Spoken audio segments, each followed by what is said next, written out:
All right, what is going on, guys? Welcome back to another episode of the Beyond the River podcast.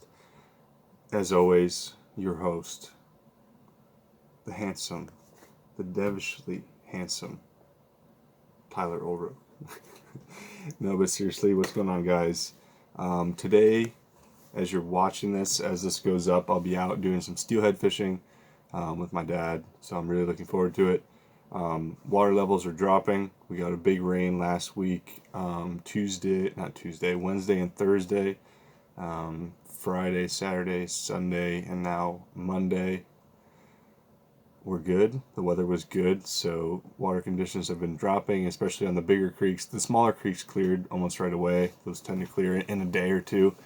But the bigger creek, which is what we're going to be fishing today, is just clearing now. So it's still a little green, and we're expected to get some more rain today. So the water may rise. We may have to switch to some smaller creeks throughout the day. But that's not what I'm here to talk about. Hopefully you'll see a video tomorrow of a bunch of fish being caught. Fingers crossed. But I wanted to go through some of my best steelhead flies over the years. And it's a little different. I'll give you a little sneak peek. Here's my box. This is actually my trout box, and I put some steelhead flies in there. But my steelhead patterns are not necessarily what you'd think would be steelhead patterns. And I've done really well over the years with some weird stuff. So let's just get right into it. So these first couple patterns are, one of them is a black leech, and the other one is Seno's Wigglestone.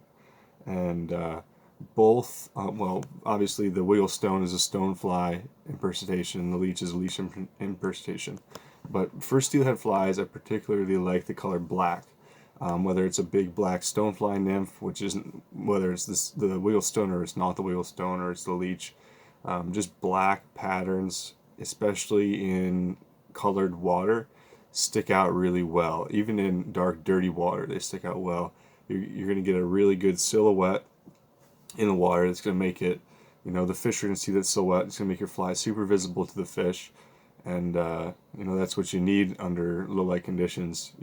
Obviously the fish need to see your fly to eat it. So that's great.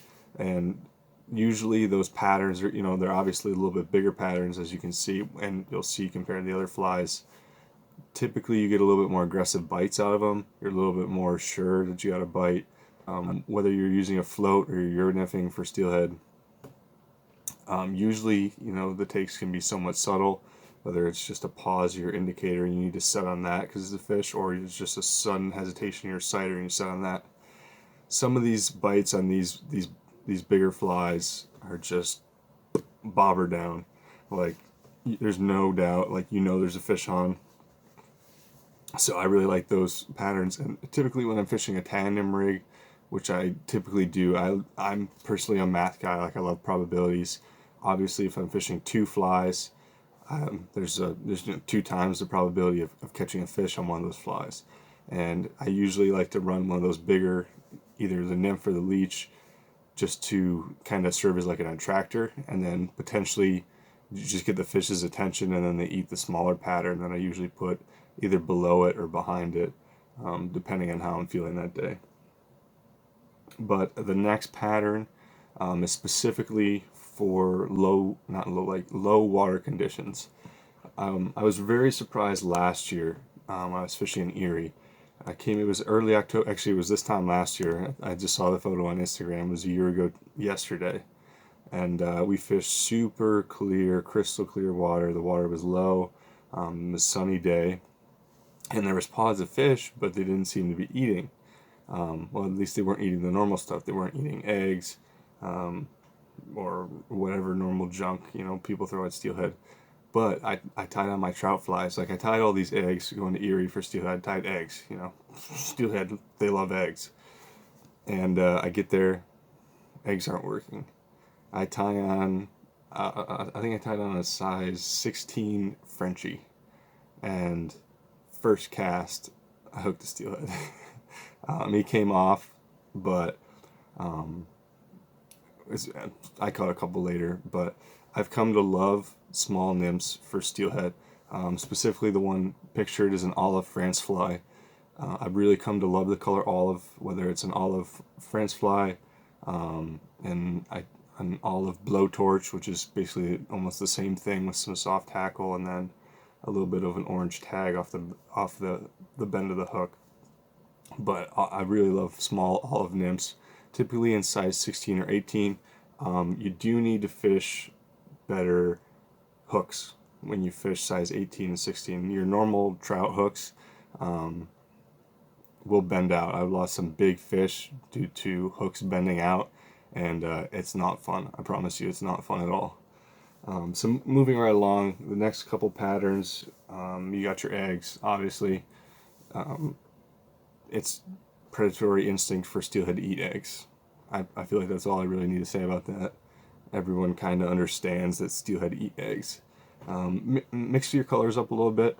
I typically do like oranges and yellows and like light yellows, just because those tend to be the more natural colors. White too, a cream. Cream did really well in the surf a couple weeks ago, so those colors. Try to keep it natural, a little bit flashier and bigger.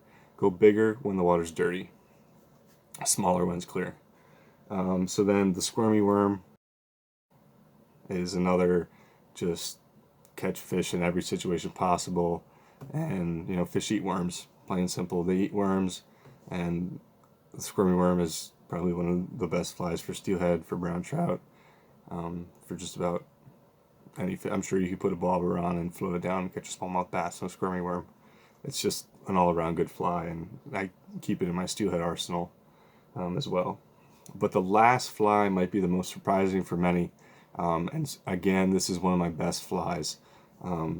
I fish just a regular green weenie, and my buddy Cody fishes what he calls a breath mint, which is it's more of a mint green color of chenille, not chenille, chenille. It's named after him. Only sold at Gym Sports Center in Clearfield, PA. But I like a green weenie because it works. It's super silly. I don't know why it works so well. I remember a couple years ago on this river that we're gonna be fishing today, I fished a big stonefly nymph with a green weenie off the back, and I had so many fish eat the green weenie. It was ridiculous. And then last year, we found ourselves in some little bit off water conditions, and the green weenie or the breath mint, they produced so well. And then again, I found myself back home, and I was just searching. I drove probably to 5 different streams in a day, just trying to figure out where the fish were, how I could get on fish, and come to find out, I caught one fish, and I caught it on the green weenie. But that's it, guys. Those are my steelhead patterns. Obviously, there's more, but these are the 5 that I fish a lot, and a little bit unorthodox. It's not your normal steelhead patterns. It's not your normal woolly buggers, your eggs, even though I put eggs in there. But so just give them a try. I think it's worth a shot, especially if you're somewhat new to steelheading, or even if you're more experienced. It's kind of fun to catch a big steelhead on such a small fly. But please feel free to send me pictures of your favorite steelhead patterns. Feel free to text those to me to 646-547-2790. And I hope you guys all have an absolutely wonderful day, and I will see you next time.